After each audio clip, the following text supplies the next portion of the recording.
A very good morning to all of you. आज हम शुरू करेंगे sales of goods act. 4 units में ये एक्ट आपका डिवाइडेड है। फर्स्ट यूनिट डील करता है कॉन्ट्रैक्ट ऑफ सेल के बारे में कि सेल का कॉन्ट्रैक्ट होता क्या है और बहुत सारी multiple definitions. Second unit deal करता है कंडीशंस एंड वारंटीज के बारे में। Third unit will all about transfer of ownership. Last unit किसके बारे में पढ़ेंगे? Unpaid seller. तो आज फर्स्ट यूनिट शुरू कर दें। सबसे पहले समझते हैं ये कॉन्ट्रैक्ट ऑफ सेल होता क्या है, व्हाट इज द मीनिंग। अगर सेक्शन याद करना चाहते हो तो सेक्शन 4 में इसको डिफाइन किया गया है। सेक्शन 4 किसका? इंडियन कॉन्ट्रैक्ट एक्ट का कि सोगा का? क्या डेफिनेशन बताई गई है? मैंने बहुत टाइम दे दिया अब तो सेटल होने के लिए। What is contract of sale? क्या बोला है? A contract of sale is a contract. सबसे पहले क्या बोला? It is a contract. मतलब जो सारे एसेंशियल कॉन्ट्रैक्ट में होते हैं किस में भी होने चाहिए? कॉन्ट्रैक्ट ऑफ सेल में भी होने चाहिए। 2 पार्टीज होनी चाहिए, कंसिडरेशन होनी चाहिए, लॉफुल ऑब्जेक्ट, लॉफुल कंसिडरेशन होनी चाहिए, सारा कुछ होना चाहिए। बट इसमें क्या फर्क है फिर कॉन्ट्रैक्ट से? इसमें सेलर क्या करेगा? ट्रांसफर और agrees to transfer the property in goods to the buyer for a price. जब कॉन्ट्रैक्ट सिर्फ गुड्स की सेल के लिए बनेगा तो वो किसके अंडर आएगा? कॉन्ट्रैक्ट ऑफ सेल के अंडर बनाएगा। अगर कोई भी और जनरल कॉन्ट्रैक्ट बनेगा फिर वो किस में डील होगा? Indian contract act. तो क्या डेफिनेशन है कॉन्ट्रैक्ट ऑफ सेल की as per sales of goods act? A contract of sale is a contract where by seller transfers और अग्रीज टू ट्रांसफर। बड़े इंपॉर्टेंट वर्ड बेटा, ट्रांसफर्स और agrees to transfer क्या? The property in goods to buyer for a price. इसी में से हम contract of sale के एसेंशियल्स निकालेंगे और उनको एक एक करके डिफाइन करेंगे। ठीक है, सबसे पहला एसेंशियल क्या निकालेंगे? क्या होना चाहिए कॉन्ट्रैक्ट ऑफ सेल में? एक सेलर, एक बायर। कितनी पार्टीज? क्या एक पर्सन खुद को सेल कर सकता है? क्या उसे सेल माना जाएगा? नहीं माना जाएगा। कितनी पार्टीज होनी चाहिए? 2। सेकंड क्या एसेंशियल निकालेंगे? बेचने वाली चीज क्या होनी चाहिए? गुड्स। बेचने वाली चीज क्या होनी चाहिए? गुड्स। अभी पढ़ते हैं गुड्स क्या होती हैं। थर्ड एसेंशियल क्या निकालेंगे?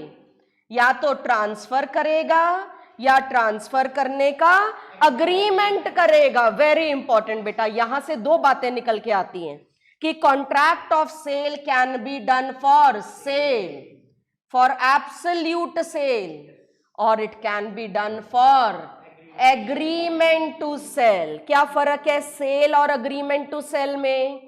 If the property immediately transfers from seller to buyer. पहले तो प्रॉपर्टी का मतलब पोजेशन, प्रॉपर्टी का मतलब पोजेशन है, प्रॉपर्टी का मतलब ओनरशिप।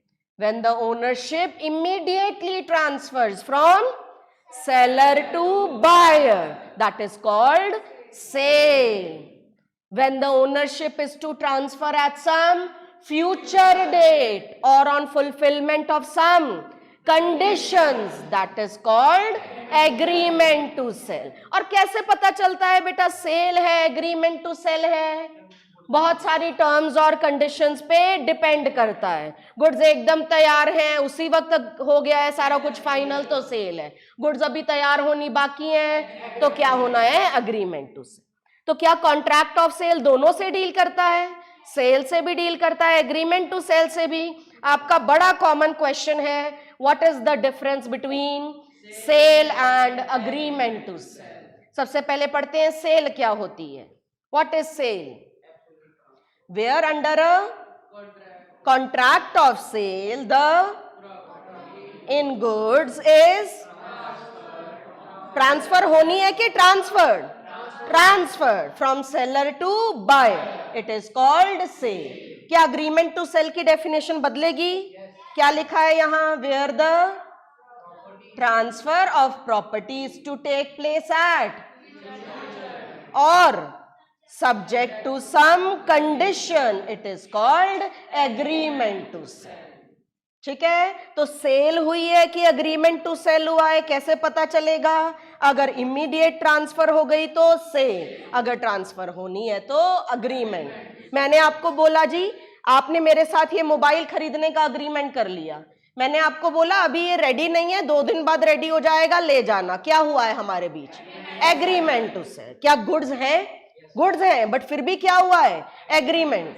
मैंने आपको बोला बिल्कुल रेडी है जी, ले जाओ गुड्स। क्या हुई है? हमारी सेल। ठीक है, तो क्या फर्क है बेटा? अग्रीमेंट टू सेल सेल कब बन जाता है? जब वो कंडीशंस क्या हो जाएं? फुलफिल, या फिर वो जो टाइम गैप है वो इलैप्सेस, टाइम खत्म हो जाए। ठीक है, तो दोनों में डिफरेंस पड़े। सेल, ट्रांसफर ऑफ प्रॉपर्टी कब पास करेगी सेल में? वर्ड क्या लिखा है? इमीडिएटली। अग्रीमेंट टू सेल में देखो वर्ड क्या लिखा है? और on fulfilment of some condition. Nature of contract पढ़ते हैं ना कॉन्ट्रैक्ट में, executory contract, executed contract. Sale is an executed contract, agreement to sell is an executory contract, जो एग्जीक्यूट होना है। रेमेडीज फॉर ब्रीच, इसमें अगर ब्रीच होता है, अगर बायर ब्रीच करता है, सेलर क्या कर पाएगा? इसमें अगर ब्रीच होता है तो सेलर क्या कर पाएगा? बेटा सेल में बताओ, बायर ने सेल का कॉन्ट्रैक्ट कर गया, अब ब्रीच कर रहा है, कह रहा है मैं नहीं गुड्स खरीदूंगा। सेलर क्या कर सकता है? बायर को स्यू कर सकता है डैमेजेस के लिए,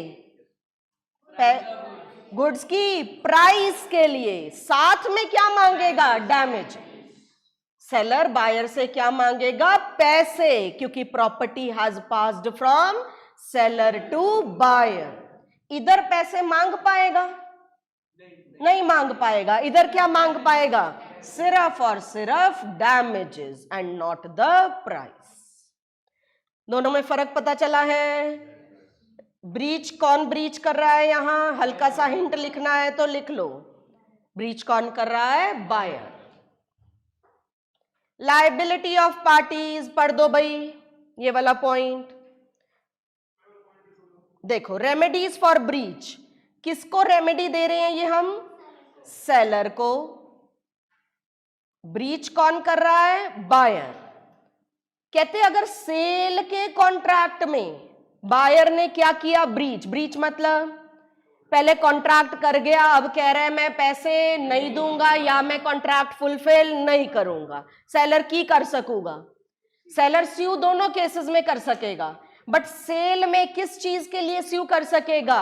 for price of goods, because ownership has passed from seller to buyer. तो सेलर बायर से उस गुड्स के क्या मांग पाएगा? पैसे, सिर्फ डैमेजेस नहीं। बट अग्रीमेंट टू सेल में क्या दिलवाओगे? सिर्फ डैमेजेस दिलवाओगे। इधर पैसे नहीं मिलते, एंड में लिख दिया है अनलेस द प्राइस। इस लाइन की कुछ ज्यादा रेलेवेंस नहीं।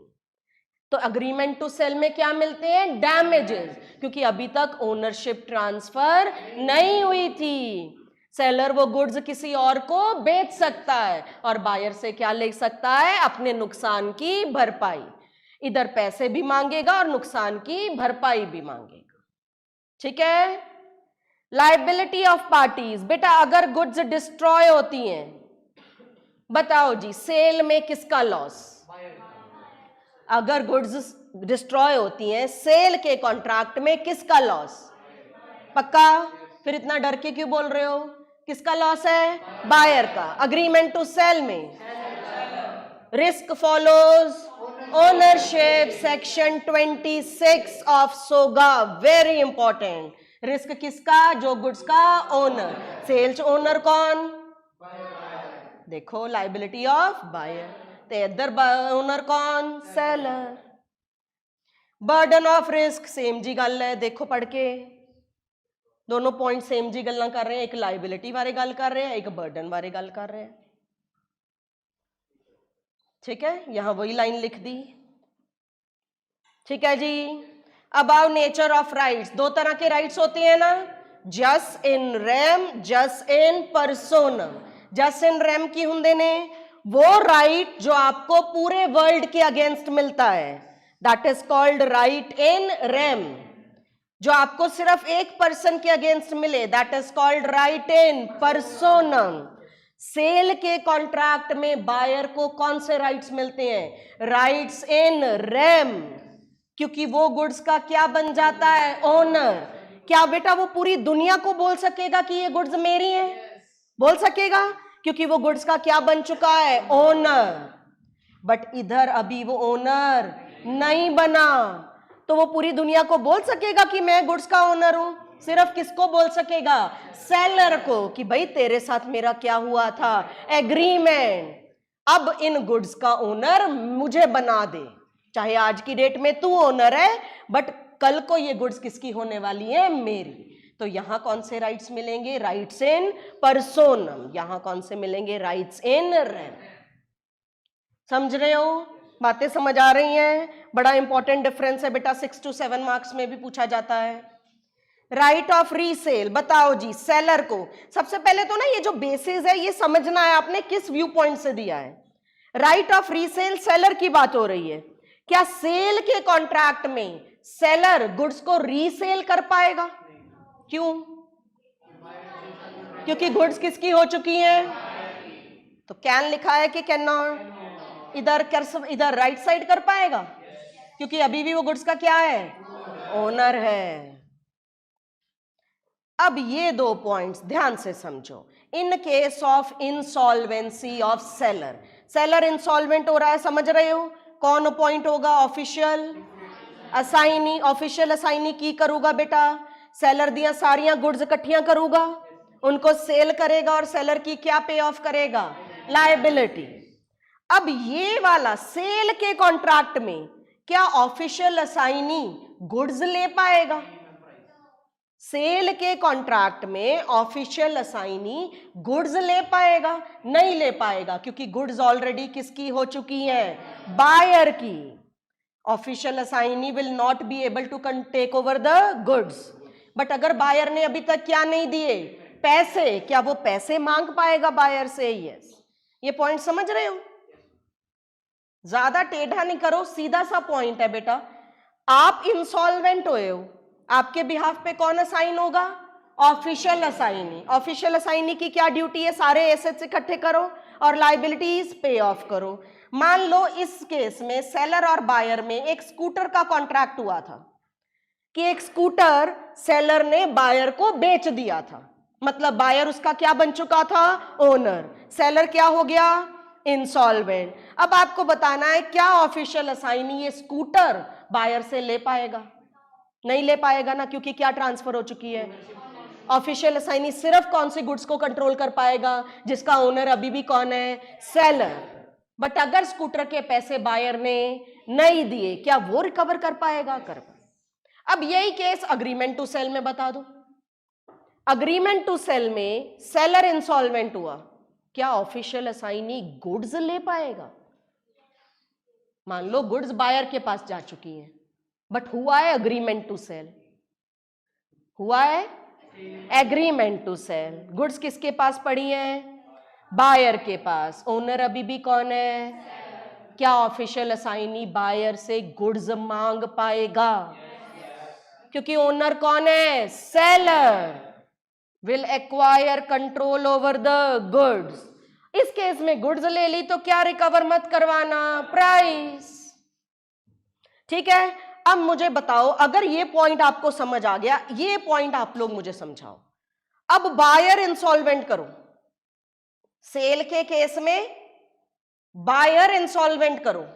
अब ऑफिशियल असाइनी किसके लिए काम कर रहा है? बायर के लिए। अब वो किसकी गुड्स इकट्ठी करेगा?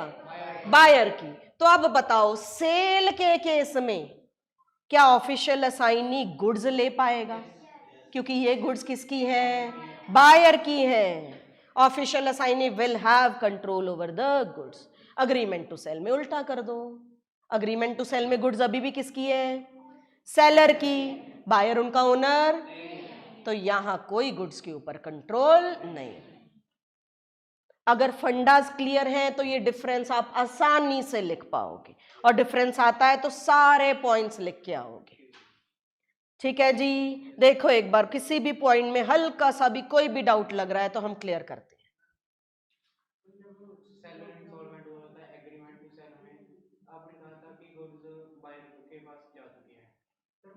बेटा हमने कितनी बार बात की है ना, बायर के पास गुड्स जाने से इसका मतलब ये तो नहीं होता कि ओनरशिप जा चुकी है। सेल के कॉन्ट्रैक्ट में ना तो प्राइस ना ही डिलीवरी, ना तो प्राइस ना ही डिलीवरी, दोनों चीजें मैटर नहीं करती। ना तो प्राइस से हम ओनरशिप डिसाइड करते हैं ना ही डिलीवरी से। क्या ऐसा हो सकता है बेटा गुड्स बायर के पास पड़ी हो बट ओनर अभी भी सेलर हो? हाँ कि ना? हो सकता है। या उल्टा हो सकता है कि बायर पैसे दे चुका हो बट अभी भी ओनर सेलर हो सकता है बेटा, बिल्कुल हो सकता है। ये फंडाज ना हम थर्ड यूनिट में जाके और क्लैरिफाई करेंगे कि ना तो प्राइस डिटरमाइन करता है कि कॉन्ट्रैक्ट ऑफ सेल हुआ है कि एग्रीमेंट टू सेल हुआ है, ना ही उनकी डिलीवरी। फिर क्या चीज डिटरमाइन करती है बेटा? हाँ, कि ओनरशिप कब ट्रांसफर हो रही है। वही थर्ड यूनिट में हम इसी क्वेश्चन को सॉल्व करेंगे, when does ownership passes from one person to another person. ठीक है जी, तो सेल और एग्रीमेंट टू सेल समझ आया। आइए जी फिर one by one other definitions देखते हैं। पहले बायर और सेलर पे आओ। How do you define buyer and seller? Who is buyer?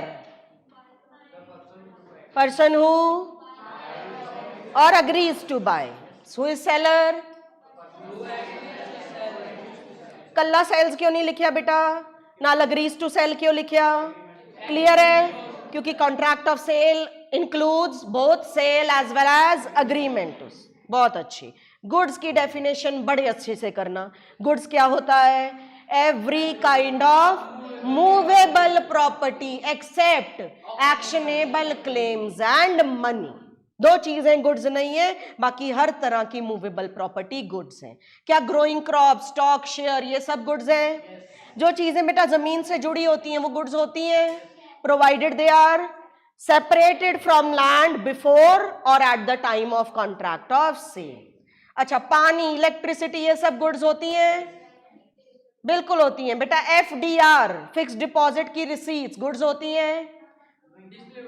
होती हैं जी, गुड्स होती हैं ये भी।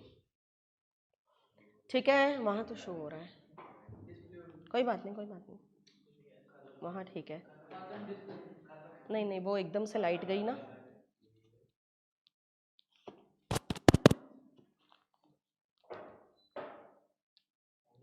वो एकदम से लाइट गई, इस वजह से हुआ। अच्छा, ये कोई करता था नहीं थोड़े चो? नहीं नहीं, वो एकदम लाइट गई ना।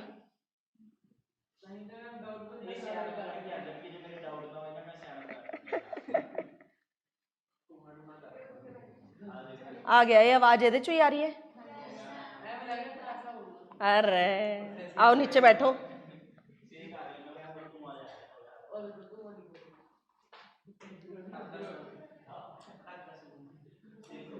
लो जी, आ गया है, पिक्चर शुरू है।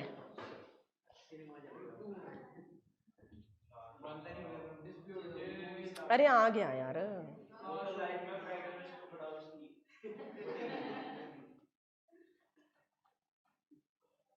हाँ जी, गुड्स की डेफिनेशन क्लियर है। मैं ना आके डंडे मुंह एक एक छड़ना है, साफ दिखने लग जू। दिख गया ना? आइए जी फिर गुड्स को क्लासिफाई कर दें। क्लासिफिकेशन ऑफ गुड्स पे आपका एक एक नंबर की केस स्टडी भी बनती है। 3 पार्ट्स दे देंगे, आपसे पूछेंगे बताओ कौन सी गुड्स है, या फिर डायरेक्टली भी पूछते हैं what are the types of goods. ठीक है, 3 गुड्स कितने तरह की होती हैं? 3 तरह की, एग्जिस्टिंग, फ्यूचर, कंटिंजेंट। एग्जिस्टिंग नाम से पता चल रहा है the goods which are in किस वक्त? at the time of formation of contract of sale. Goods which are yet to come in, जो अभी एग्जिस्टेंस में आनी है after the contract of sale. And what are contingent? Future और contingent में क्या फर्क है? कंटिंजेंट गुड्स कौन सी है? जिनका आना किसी कंडीशन पे डिपेंड करता है, that goods are called contingent. Future goods का आना ना आना कंडीशन पे डिपेंड नहीं करता, बस वो फ्यूचर में आनी है। जिनका आना कंडीशन पे डिपेंड करता है, दैट आर कॉल्ड कंटिंजेंट। तो पहले एग्जिस्टिंग गुड्स डिफाइन कर दें, पढ़ दो जोर से। Which are in existence at the time of, ठीक है जी। एग्जिस्टिंग गुड्स तीन तरह की होती हैं, स्पेसिफिक, असर्टेन्ड, अनअसर्टेन्ड। स्पेसिफिक कौन सी हुई? Goods which are in existence also and which are identified also. कब? At the time of contract of sale, that goods are called specific goods. मैं एक दुकान पे गई, वहां बहुत सारे टीवी पड़े थे, मैंने एक टीवी निकलवा के बोला ये टीवी मैंने खरीदना है। कौन सी गुड्स खरीद के आई हूं मैं? Specific goods. उसी सेम दुकान पे मैं अगली बार गई, मैंने बोला जी इनमें से कोई एक टीवी दे दो, कॉन्ट्रैक्ट हो गया बट टीवी अलग नहीं हुआ। कौन सी गुड्स खरीद के आई हूं मैं? अनअसर्टेन्ड। कौन सी गुड्स खरीद के आई हूं मैं? अनअसर्टेन्ड। तो कैसे डिफाइन करोगे अनअसर्टेन्ड को? Goods which are not identified at the time of contract of sale. तो फिर क्या इन्हें बाद में आइडेंटिफाई किया जाता है? तो बाद में आइडेंटिफाई करके ये अनअसर्टेन्ड से क्या बन जाती हैं? Ascertained goods. तो बेटा what is the difference between specific and ascertained? The goods which are identified at the time of formation are specific, and goods which are identified after the formation are called ascertained. Unascertained goods when identified becomes ascertained goods. ठीक है? तो एक दो words का ही फर्क है, at the time और यहां क्या हो गया? after the contract. ठीक है? बाद में वो टीवी निकाल लिया बाहर, अब मैं कौन सी गुड्स खरीद रही हूं? ascertained goods. कॉन्ट्रैक्ट किसका हुआ था? unascertained का। तीनों तरह की गुड्स समझ आ गई? अब आओ जी फ्यूचर पे। फ्यूचर की डेफिनेशन लाउडली पढ़ दोगे। Goods which are to be और बाय सेलर। कब? After making contract of sale. जो गुड्स अभी मैन्युफैक्चर होनी है, प्रोड्यूस होनी है। मेरा एक बहुत बड़ा फार्म है, वहां 5 किलो आलू उगने वाले हैं, बट कॉन्ट्रैक्ट मैंने आज की डेट में आपके साथ कर डाला कि 2 महीने बाद आलू उगेंगे, वो आपके। क्या हुआ है? कौन सी गुड्स बिकी हैं? कौन सी गुड्स बिकी हैं? Future goods. और बेटा फ्यूचर गुड्स के लिए कभी भी सेल का कॉन्ट्रैक्ट नहीं। जो चीज है ही नहीं, क्या उसकी ओनरशिप में ट्रांसफर कर सकती हूं? नहीं कर सकती। तो फ्यूचर गुड्स के लिए हमेशा क्या होगा? Agreement to sell. कब ये एग्रीमेंट टू सेल सेल बनेगा? जब गुड्स एग्जिस्टेंस में आ जाएंगे। ठीक है? तो goods which are yet to be manufactured, produced और एक्वायर्ड आफ्टर मेकिंग कॉन्ट्रैक्ट। क्या कंटिंजेंट अलग होती हैं? ऐसी गुड्स जिनकी एक्विजिशन डिपेंड करती है अपॉन सर्टेन कंटिंजेंसी, मतलब अनसर्टेन। मैंने आपको बोला मैंने चंडीगढ़ एग्जीबिशन पे जाना है, अगर गई वहां से आपके लिए एक पेंटिंग लेती आऊंगी। कौन सी गुड्स है? कौन सी गुड्स है? और वो पेंटिंग आपको बेचूंगी। कौन सी गुड्स का अग्रीमेंट हुआ है? कंटिंजेंट। अग्रीमेंट होगा कि सेल होगा? इन गुड्स के लिए भी हमेशा क्या होता है? एग्रीमेंट। और जब वो गुड्स आ जाती हैं, अगर वो कंडीशन फुलफिल हो जाती है, तो ये अग्रीमेंट टू सेल क्या बन जाता है? सेल। फ्यूचर में कंटिंजेंट में फर्क पता चला? जिनका आना ना आना किसी कंडीशन पे डिपेंड करता है, दे आर कॉल्ड कंटिंजेंट। जिनका आना ना आना फ्यूचर में होना है, that are called future goods. तो 3 तरह की हमारे पास गुड्स है, एग्जिस्टिंग, फ्यूचर, कंटिंजेंट। क्लियर है? फिर क्या गुड्स की डिलीवरी होनी जरूरी है बेटा? ट्रांसफर्स और अग्रीज टू ट्रांसफर। क्या गुड्स की डिलीवरी होनी चाहिए? डिलीवरी मतलब voluntary transfer of possession from. मैं वो गुड्स आपको क्या पकड़ाऊंगी भी, दूंगी भी, बिल्कुल। ठीक है ना? अब देने के 3 तरीके हो सकते हैं, actual delivery, constructive delivery, symbolic delivery. Actual मुझे लग रहा है आप सबको क्लियर होगा। एक्चुअल डिलीवरी सबसे सिंपलेस्ट है। मैंने गुड्स उठाई, आपको पकड़ा दी, that is called actual delivery. How will you define it? When goods are physically delivered. This is the most common method of delivery. अब आते हैं पहले सिंबॉलिक डिलीवरी पे. What is symbolic delivery? मैंने आपको गुड्स नहीं पकड़ाई, या तो गुड्स का कोई सिंबल दे दिया, सिंबल मतलब चाबी दे दी, या फिर गुड्स के डॉक्यूमेंट्स दे दिए, that are called documents of title. That is also called symbolic delivery. Then what is constructive delivery? ना तो गुड्स गई आपके पास, ना कोई सिंबल गया, फिर भी मान लिया जाएगा डिलीवरी हो गई. इसमें क्या होता है? हाँ, गुड्स किसी थर्ड पर्सन की पोजेशन में होती हैं, ना सेलर के पास होती हैं, ना बायर के पास होती हैं. पहले थर्ड पर्सन किसके बिहाफ पे होल्ड कर रहा होता है? सेलर के. बाद में किसके बिहाफ पे होल्ड करता है? बायर. ठीक है ना? अमित मान लो सेलर है, अमित की गुड्स रोहित के पास पड़ी हैं, अमित ने गुड्स अशोक को बेच दी. ठीक है, रोहित ने अशोक को फोन करके बोला कि पहले मैं ये गुड्स अमित के बिहाफ पे होल्ड कर रहा था, अब मैं ये गुड्स तुम्हारे बिहाफ पे होल्ड कर रहा हूं. कौन सी डिलीवरी हो जाएगी? Constructive delivery. तो how will you define it? When a person who is in belonging to the seller क्या कर रहा है? Acknowledges to the buyer that he holds the goods on buyer's behalf. ठीक है जी. इस डिलीवरी को कौन सी डिलीवरी कहते हैं? कंस्ट्रक्टिव. तो आपके जो सवाल आएंगे ना, एक्चुअल और सिंबॉलिक छोड़ के ज्यादा किस पे आएंगे? कंस्ट्रक्टिव. हमेशा जो चीज टेढ़ी है ना उस पे ज्यादा सवाल आते हैं, क्योंकि सीधी वाली तो आप आंसर फिर भी कर दोगे. ठीक है ना? तो उसे ज्यादा पूछना किस पे पसंद है? जो चीज थोड़ी घुमा फिरा के पूछी जाए. डॉक्यूमेंट ऑफ टाइटल क्या होती है? Give me some examples of document of title. Bill of lading. Railway से आ रही है तो रेलवे रिसीट. बहुत सारे मोड से आ रही है तो मल्टी मोडल ट्रांसपोर्ट रिसीट. और dock warrant, warehouse keeper certificate, wharfinger certificate, order of delivery, ये सब कौन से डॉक्यूमेंट होते हैं? Document of title. और बेटा डॉक्यूमेंट ऑफ टाइटल की क्या रेलेवेंस होती है? What is the relevance of document of title in sale of goods? जिसको भी मैं क्या कर दूंगी? डॉक्यूमेंट ऑफ टाइटल पकड़ा दूंगी, क्या माना जाएगा ये गुड्स उसकी हो गई हैं? क्या वो गुड्स की डिलीवरी ले पाएगा? बिल्कुल ले पाएगा. ठीक है.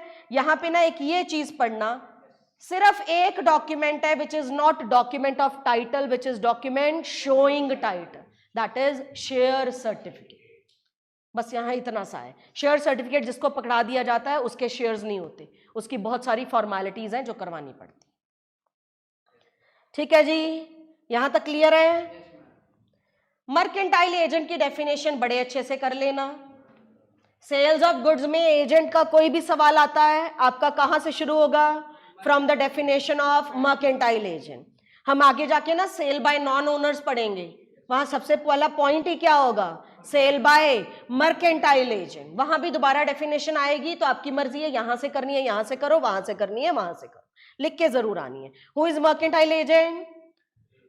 A person who is authorized to sell, consign or raise money on the security of goods. एक पर्सन जो दूसरे के बिहाफ पे गुड्स को बेच पा रहा है, ट्रांसफर कर पा रहा है या प्लेज कर पा रहा है, और क्या रेज कर पा रहा है?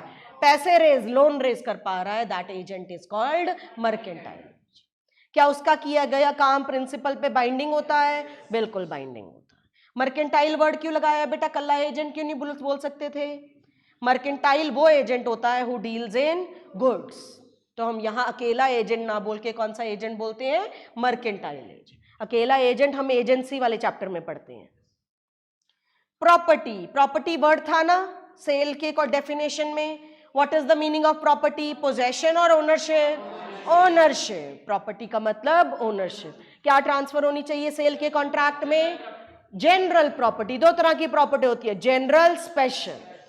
जनरल मतलब आप गुड्स के क्या हो? ओनर. तो आपके पास कौन सी प्रॉपर्टी है? जनरल. कौन सी ट्रांसफर होती है? जनरल. स्पेशल प्रॉपर्टी किसके पास होती है? जिसके पास वो गुड्स क्या पड़ी हैं? प्लेज पड़ी हैं, उस पर्सन के पास कौन सी प्रॉपर्टी होती है? स्पेशल। तो कौन सा ओनर ट्रांसफर करता है? Who has the general property in the goods, वही गुड्स का क्या कर सकता है? सेल का कॉन्ट्रैक्ट। देखने में यूनिट बड़ा सिंपल सा लगता है, बट बातें बहुत सारी इस यूनिट में बोली जा रही है। इंसॉल्वेंट की डेफिनेशन एक बार रीड कर लेना, ये एक बड़ा इंपॉर्टेंट पार्ट है बेटा इसमें। इंडियन कॉन्ट्रैक्ट एक्ट में consideration can be in any form. क्या कंसिडरेशन किसी भी फॉर्म में हो सकती है? क्या मैं आपको गुड्स दे के आपसे गुड्स ले सकती हूं? हो सकता है। But sale of goods act में consideration is always price. Price मतलब मनी।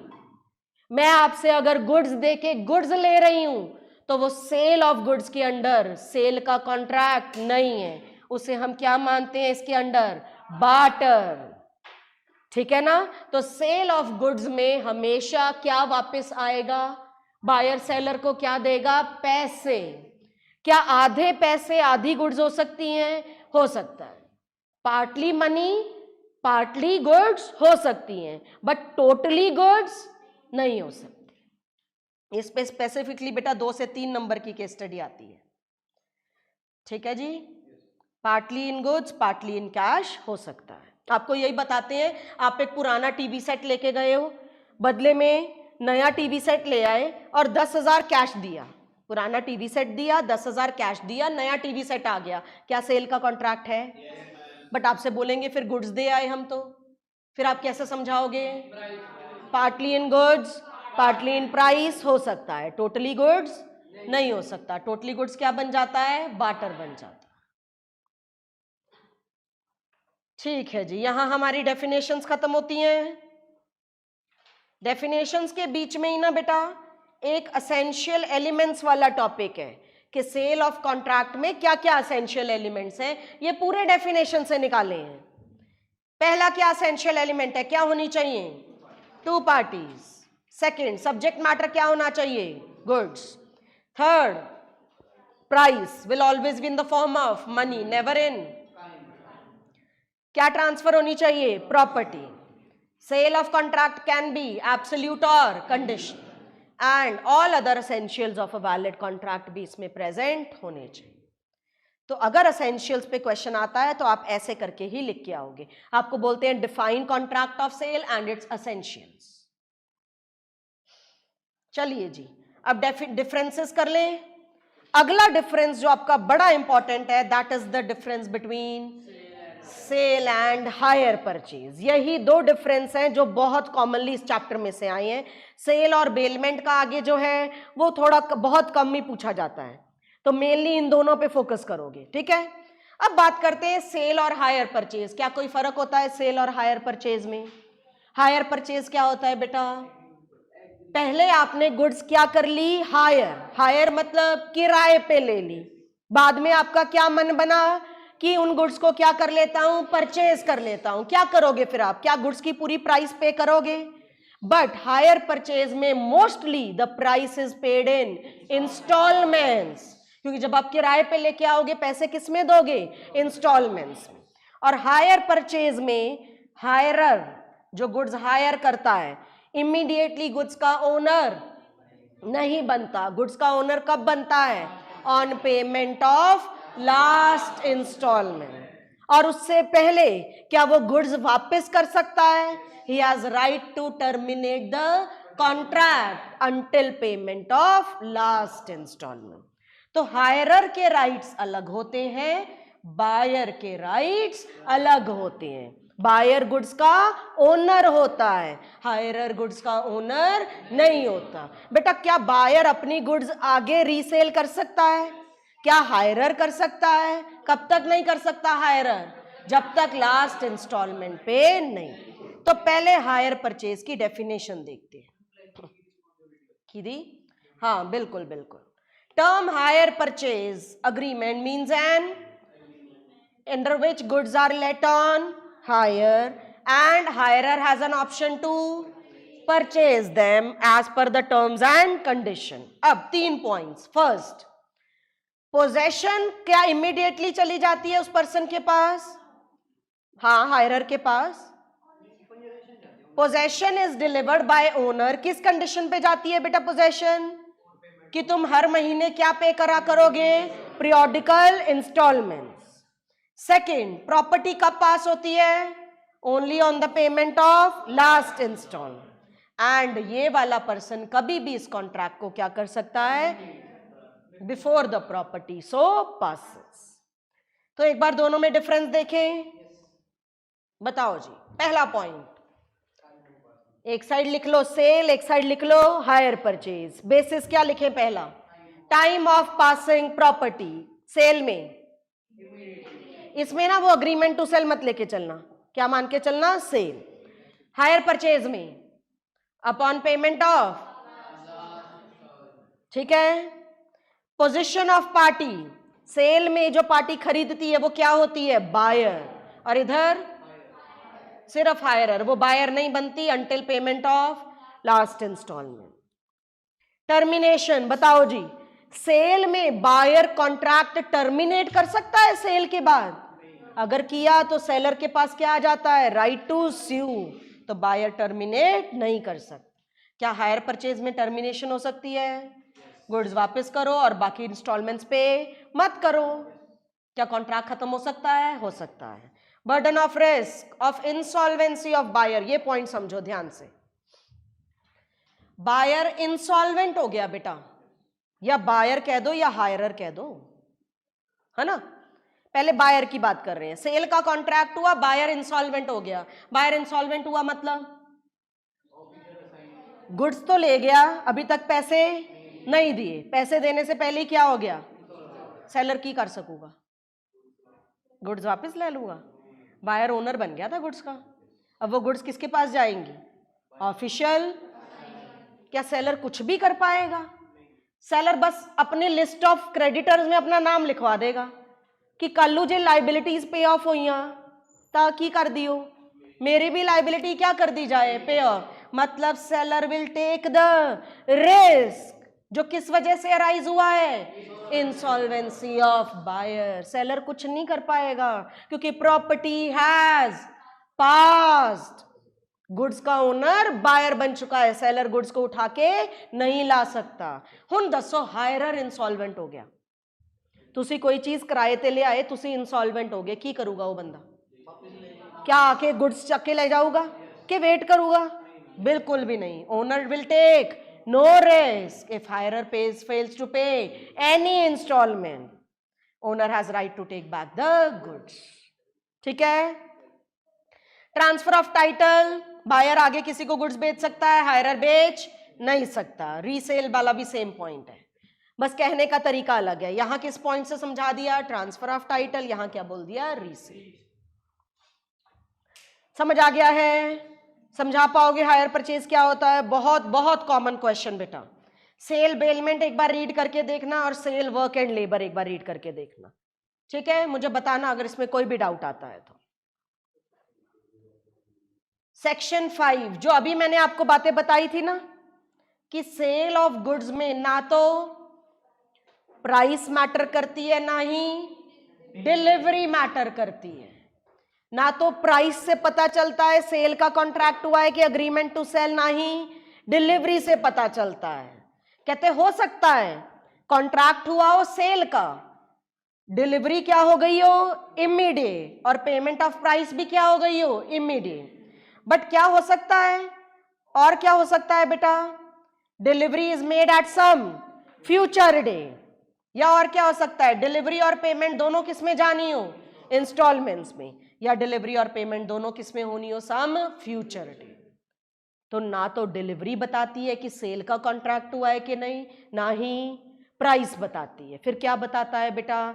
ये सवाल का जवाब कुछ डिफरेंट ही है कि सेल हुआ है ये अलग पता चलता है, कुछ और तरीके से पता चलता है। अग्रीमेंट टू सेल हुआ है ये कुछ और तरीके से, ठीक है। सेक्शन 6 बिल्कुल सिंपल सा सेक्शन है। ये कहता है कॉन्ट्रैक्ट ऑफ सेल 3 गुड्स के लिए हो सकता है। कौन कौन सी? Existing, future and contingent. क्या बोल रहा है सेक्शन 6? कि कॉन्ट्रैक्ट ऑफ सेल 3 तरह की गुड्स के लिए हो सकता है, कौन कौन सी? Existing, future, contingent. फिर तीजे पॉइंट की कहंदा जे गुड्स फ्यूचर ते कंटिंजेंट होइया ता सेल नहीं होगी, क्या होगी? अग्रीमेंट टू सेल होगा। एक सिंपल सी बात इस सेक्शन में लिख दी गई है। वेयर कॉन्ट्रैक्ट ऑफ सेल में क्या ट्रांसफर होनी है? Future goods. The contract will operate as an agreement to cell. तो सेक्शन 5 में 6 में ज्यादा उलझने की जरूरत नहीं है, ठीक है? बेसिक समझो कहते क्या है। अब जो ज्यादा उलझना जिन सेक्शंस में आपको है, जो पेपर पॉइंट से बड़े इंपॉर्टेंट हैं, these are 7 and 8 as well as 9 and 10। हाँ, फिर उरे भी यही किया है। उरे की कहता आपा उरे पता की इन्होंने कल फ्यूचर लिखती हैं बेटा। आओ जी ਆਪਾਂ ਨਾਲ कंटिंजेंट जोड़ देने। हाँ, कहते there may be contract for sale when acquisition by seller depends upon contingency. कहना क्या चाहते हैं? वही मैं कह रही हूं, ज्यादा मत उलझो। सेकंड पॉइंट पता है आपको सिर्फ क्या कहना चाहता है कि कॉन्ट्रैक्ट ऑफ सेल कौन सी गुड्स के लिए हो सकता है? कंटिंजेंट गुड्स के लिए। Contract of sale, contract of sale includes sale as well as agreement to sell, ठीक है? तो ये कहीं भी नहीं लिखा बेटा कि कंटिंजेंट गुड्स के लिए क्या होएगी? सेल। थर्ड पॉइंट में ये बात क्लियर कर दी, बट थर्ड पॉइंट भी ज्यादा फोकस किस पे कर रहा है? फ्यूचर। क्योंकि मैं आपको बात बताऊं ना बेटा, we include contingent goods in future goods only. Contingent भी एक तरह की कौन सी गुड्स ही होती है? फ्यूचर ही गुड्स होती हैं। बस उनका आना ना आना किस पे डिपेंड करता है? किसी कंडीशन पे, किसी अनसर्टेन इवेंट। तो हम मेन फोकस किस पे डालते हैं? फ्यूचर। बट कंटिंजेंट, अगर कहीं फ्यूचर गुड्स लिखा है ना, उसका मतलब उसमें क्या इंक्लूड हुई है? कंटिंजेंट। अब डिस्ट्रक्शन की बातें भी करेंगे। डिस्ट्रक्शन में सिर्फ कौन सी गुड्स की डिस्ट्रक्शन बताई है? फ्यूचर। बट यहां भी क्या मान के चलेंगे? That it also includes contingent goods, ठीक है? पहले बात करते हैं दो बड़े इंपॉर्टेंट सेक्शंस की, 7 and 8। ये दोनों सेक्शन बात करते हैं गुड्स की डिस्ट्रक्शन की। किसकी बात कर रहे हैं? गुड्स की डिस्ट्रक्शन की। पहला सेक्शन 7 और 8। चलो पहले 7 पे आते हैं। Goods perishing before making of contract. क्या हुआ? हम दोनों क्या करने लगे थे? कॉन्ट्रैक्ट करने लगे थे किसी गुड्स के रिगार्डिंग, बट वो गुड्स क्या हो गई? डिस्ट्रॉय हो गई, या वैसी नहीं रही जैसे हमें चाहिए थी, ठीक है ना? क्या हो जाएगा बेटा हमारा कॉन्ट्रैक्ट? वॉइड। आप सबने इनिशियल इम्पॉसिबिलिटी सुनी है? What is initial impossibility? कि जिस वक्त कॉन्ट्रैक्ट हुआ उसी वक्त गुड्स क्या थी? डिस्ट्रॉयड थी। Contract was impossible to perform, but फिर भी हमने कॉन्ट्रैक्ट कर डाला, हो गया कॉन्ट्रैक्ट, क्योंकि ना सेलर को पता था ना कि गुड्स क्या हो चुकी हैं? खराब। कॉन्ट्रैक्ट क्या हो जाएगा? वॉइड। क्या बायर अब पूरे रोब से सेलर को बोल सकता है मुझे गुड्स डिलीवर कर? सेलर क्या बोलेगा कि भाई कॉन्ट्रैक्ट क्या हो चुका है? वॉइड हो चुका है, मुझे इसे परफॉर्म करने की जरूरत नहीं। तो ये सेक्शन क्या कह रहा है? When there is a contract for sale of which goods, contract is void if goods without the knowledge of seller have at the time when contract was made क्या हो गई हैं? और become that they no longer answer their description। वही घोड़े वाला example ले लो। ए ने बी को बोला मैं अपना घोड़ा तुझे बेचूंगा। हमारा फेवरेट रहता है क्लास में घोड़ा, ठीक है ना? अंदर जाके स्टेबल में देखा घोड़ा मरा पड़ा था। क्या करोगे कॉन्ट्रैक्ट को? क्या परफॉर्म करवाओगे? नया घोड़ा लाओगे? वॉइड कर देना। कॉन्ट्रैक्ट क्या कर देंगे? वॉइड कर देंगे, ठीक है? अब सेम यही केस अग्रीमेंट टू सेल के बाद हुआ है, बट कॉन्ट्रैक्ट ऑफ सेल से पहले हुआ। क्या हो गया? किसी गुड्स के लिए क्या हो गया था? एग्रीमेंट टू सेल, बट क्या नहीं हुआ था? Contract of sale. In the meantime goods क्या हो गई? अब बताओ, क्या अब भी कॉन्ट्रैक्ट वॉइड हो जाएगा? क्या अब भी अग्रीमेंट वॉइड हो जाएगा? वॉइड हो जाएगा। ठीक है, दोनों में फर्क क्या है बेटा 7 और 8 में? 7 में गुड्स कब डिस्ट्रॉय हुई? कॉन्ट्रैक्ट से पहले। कॉन्ट्रैक्ट हो गया अनजाने में, कॉन्ट्रैक्ट क्या हो जाएगा? वॉइड। 8 में क्या हुआ है? क्या हो गया था? कॉन्ट्रैक्ट नहीं हुआ था, क्या हुआ था अभी? गुड्स क्या हो गई? डिस्ट्रॉय। किसके होने से पहले? कॉन्ट्रैक्ट ऑफ सेल के होने से पहले। इस केस में भी कॉन्ट्रैक्ट क्या हो जाए? अग्रीमेंट कह दो, कॉन्ट्रैक्ट कह दो, क्या हो जाएगा? Void. Agreement to sell specific goods, यहां क्या वर्ड यूज किया था? Contract for sale. यहां क्या वर्ड यूज किया है? समझ रहे हो, दोनों की स्टेजेस अलग अलग हैं गुड्स की डिस्ट्रॉय होने की। Without any fault of seller या बायर गुड्स क्या हो गई? Destroy. Before the risk passes agreement is thereby avoided और बिकम्स वॉइड। ये दोनों सेक्शन में क्या चीज कॉमन है? That they both deal with specific goods. दोनों में अलग क्या है? एक में कॉन्ट्रैक्ट ऑफ सेल हो गया था, एक में अभी कॉन्ट्रैक्ट ऑफ सेल नहीं हुआ था, जस्ट क्या हुआ था? Agreement to sell. But affect दोनों का क्या होगा? सेम। अब 8वें का ही एक और पार्ट है जो डील करता है फ्यूचर गुड्स से। फ्यूचर गुड्स में हमेशा क्या होता है? Agreement to sell. कहते फ्यूचर गुड्स के लिए अग्रीमेंट टू सेल हुआ था, गुड्स डिस्ट्रॉय होगी। अब बताओ क्या होगा? क्या गुड्स अभी का कॉन्ट्रैक्ट अभी भी वॉइड हो जाएगा? चाहे गुड्स फ्यूचर हो चाहे गुड्स स्पेसिफिक हो। अगर गुड्स क्या हो गई? डिस्ट्रॉय, कॉन्ट्रैक्ट क्या होगा? वॉइड। तो इसमें क्या है? इफ फ्यूचर गुड्स क्या है? स्पेसिफिक फ्यूचर गुड्स है बस। डिस्ट्रक्शन विल अमाउंट टू कौन सी impossibility? The contract shall become void. ठीक है, मैंने वो आलू बेचने थे ना आपको, आलू कब होने थे? 2 महीने बाद होने थे। आलू की उसको फसल को कोई कीड़ा खा गया, आलू ही नहीं हुए। बताओ कॉन्ट्रैक्ट का क्या होगा? आप मुझे स्यू कर पाओगे कि नहीं मुझे तो आलू चाहिए, किस कहीं से भी लाके दे? मैं क्या बोलूंगी कि भाई मेरी गुड्स ही क्या हो गई? और सेक्शन 8 क्या कहता है? गुड्स डिस्ट्रॉय हुई, कॉन्ट्रैक्ट क्या होगा? वॉइड। मुझे कॉन्ट्रैक्ट परफॉर्म करने की जरूरत नहीं।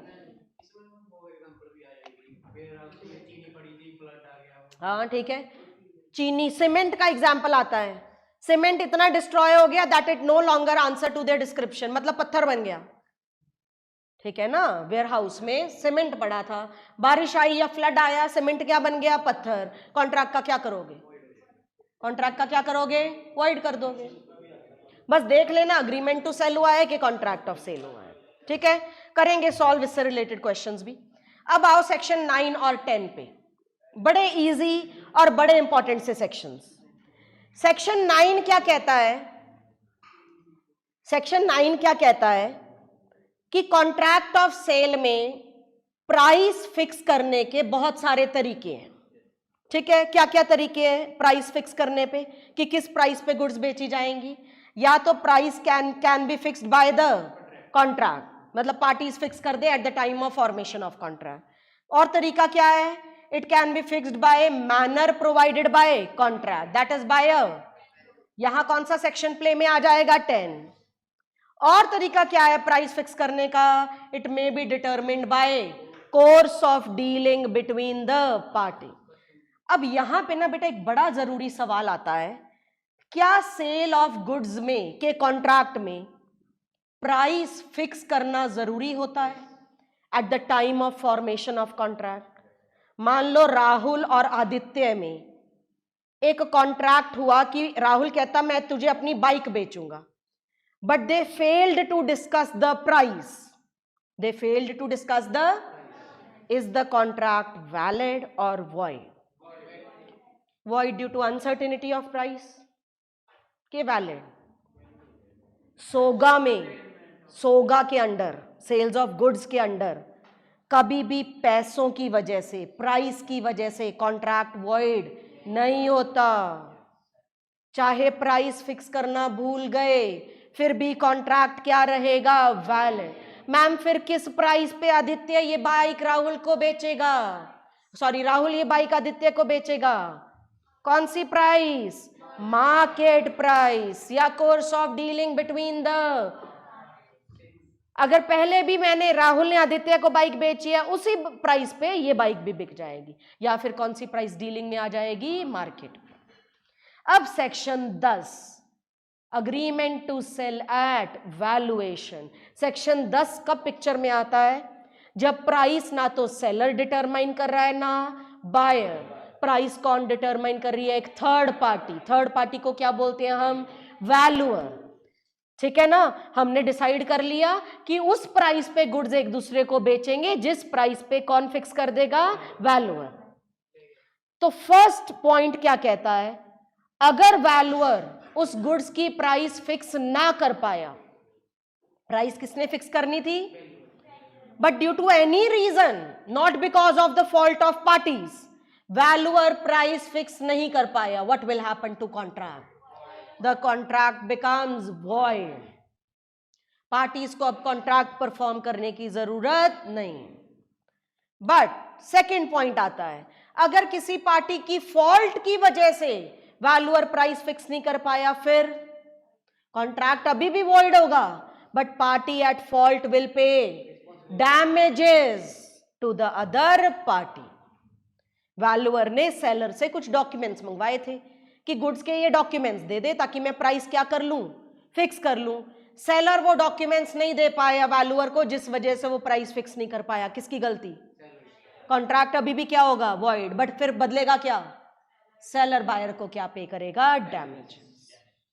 अब ये थर्ड पॉइंट तो बड़ा ही इंपॉर्टेंट है। ए ने बी को एक कार देनी थी, या मान लो 2 कार देनी थी। ठीक है, ए के पास 2 कार है, उसने बोला दोनों कार किसको दूंगा? बी को। प्राइस सी ने फिक्स करनी थी। ठीक है, पता चल गया। एक कार बी ऑलरेडी ले गया, कहता जी मैंने घूमने फिरने जाना है, मुझे एक कार तो दे दो, पैसे पूसे बाद में देख लेंगे। ठीक है, इन द मीन टाइम क्या हुआ? C failed to fix the price. C price fix, contract क्या हो जाएगा? वॉइड। अगर वैल्यूअर प्राइस फिक्स नहीं कर पाता, कॉन्ट्रैक्ट क्या होता है? वॉइड। अब आपसे पूछा क्या जाता है, जो एक कार ऑलरेडी जा चुकी है उसका क्या होगा, और जो एक कार अभी नहीं गई है उसका क्या होगा? पहले डिसाइड करते हैं, जो एक कार ऑलरेडी जा चुकी है उसका क्या होगा। क्या बायर को वो कार वापस करनी पड़ेगी? टिक करो यस या नो। क्या बायर को वो कार वापस करनी पड़ेगी? बायर को वो कार वापस नहीं करनी पड़ेगी। फिर प्राइस तो फिक्स ही नहीं हुई। प्राइस तो फिक्स ही नहीं हुई। बायर उसके लिए क्या पे कर देगा? अभी बोल के आए ना, सोगा में कभी भी प्राइस की वजह से कॉन्ट्रैक्ट वॉइड नहीं होता। मतलब आप यही लिखोगे, buyer is under no obligation to return the bike, जो ऑलरेडी जा चुकी है, रिटर्न द कार। ठीक है, अब जो दूसरी कार अभी जानी है उसका क्या होगा? जो अभी सेलर के पास पड़ी है, वो कार सेलर अपने पास रख सकता है कि उसे बायर को देनी पड़ेगी? उस कार के रिगार्डिंग कॉन्ट्रैक्ट क्या हो जाएगा? ये पूरी, ये वाला एग्जाम्पल आपको केस स्टडी बन के आता है। ठीक है, 4-5 टॉपिक्स ही हैं जो इस चैप्टर में रेलेवेंट है बहुत इजी, तो हम किसी भी हाल में कोई भी टॉपिक को मिस नहीं करेंगे। ठीक है जी, एक बार जाओ घर, थॉरो रीडिंग दो इस यूनिट को, इससे रिलेटेड क्वेश्चंस आज आपको भेजे जाएंगे। ठीक है जी, आज इतना ही करें। हाले 11:04 ही हुए, बेचैन तुसी हैं होए पे सी।